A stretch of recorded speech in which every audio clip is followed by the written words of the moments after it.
Hey guys, welcome back to Max on the Blog. What's happening? Today we're actually filming outdoors just because we saw the weather's great and we thought, why not? Let's make a small video outdoors.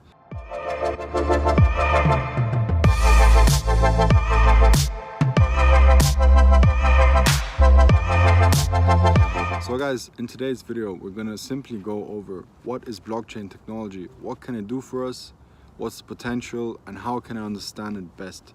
So first of all, we're going to speak about decentralization. So that's a very important topic because here we speak about how the blockchain technology is able to eliminate the middleman or the third party in a transaction between two people. So think about it like this, right? Usually if you're trying to do a transaction, whether that's through your bank, whether that's through PayPal or any other service provider, you're always going to have to rely on them to clear your transaction, on them to process it and clear it. And this obviously sometimes can take a day or two, and you're paying some fees, right? You're paying fees that might be more on a weekend and maybe less during the weekday. But whatever it is, there's a time lag. And the problem is that, let's say it's a Saturday and I'm in Vienna and a friend of mine is in Paris. He urgently needs 50 euros, but the problem is, if I log onto my bank account and send him that money, he's most probably not going to get it until Monday or Tuesday at best.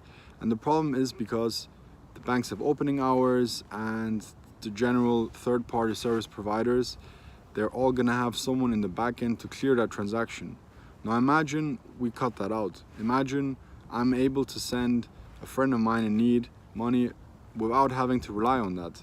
We're actually able to do that thanks to a decentralized network, the blockchain, where all the users empower the network. So the whole network runs on everyone in that global community. So we don't have to rely on a third party. We can do transactions on a Saturday or a Sunday, borderless and without opening hours. So that's very important to understand the efficiency and cost reduction that does for us. The second point is trust. So the problem here is that when we're doing an online transaction, or when there's two business entities that want to create a contract or come to terms on a new agreement, there's an issue that humans might have issues trusting each other. They have problems trusting each other. And so when that happens, guys, a lot of inefficiencies come. Again, there's a lot of time wasted, cost as well, paperwork, all of that stuff, right? That can very easily be automated. And there is a way, and it's called smart contracts. So this basically means that the contract is able to execute itself automatically. So this means given certain conditions are met, the contract will actually execute itself. So this can be very simple, as it might be with a business transaction, right? So let's say the company has a warehouse and they don't want to send their products to the company that they're selling to unless the money is received up front. Now the problem is as well that the business that's going to receive that product might not want to pay until they received it. So there's a dilemma from both parties. They don't trust each other.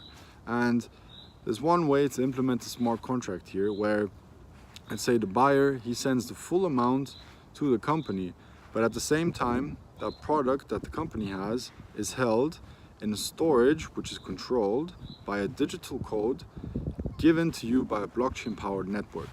And so what happens here is that as soon as the buyer sends the money through and it's confirmed in the account of the supplier, automatically those goods are available to the buyer, So in that way, they don't have to meet, they don't have to exchange. There's no issue and hassle of having to, configure a best way to do that transaction, and they eliminate the issue of the human element of trust. The third part here is security. So obviously we give third parties a lot of information about ourselves. Credit card information, date of birth, your address, personal identity, all of that stuff, right? And the problem is that these are centralized companies with one central server.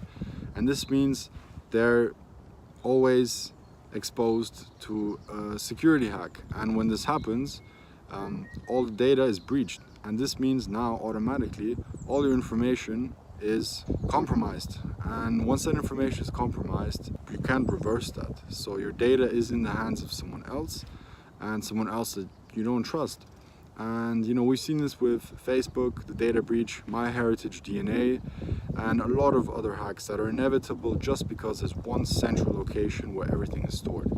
Now with the blockchain, the whole idea is that that whole information storage isn't central. It's distributed among the whole network. And when that happens, we actually see that it's a lot more difficult to crack. There is no one central place. So if you're a hacker, for example, right, you would prefer to know that there's one spot. Once you're in that spot, everything is available to you. But what if you have to go through 100 servers or 1,000 servers just to make sure that you're able to get that information? Now obviously that becomes a lot more troublesome, and it obviously creates less incentive. So your data is safer, it's distributed, and the chances are just a lot less. I'm not saying it's impossible, because it always is possible, but you're a lot safer knowing that, you know, it's run through a whole distributed network rather than just one central point. Now guys, having said this, these are the 3 points I want to speak about. There's obviously a lot more potential and a lot of other examples. These are just simple things that I want to point out. And guys, I hope you've enjoyed the video. I hope you've taken 1 or 2 points away as well. And guys, last but not least, stay safe, stay smart, stay humble, take care. That's me.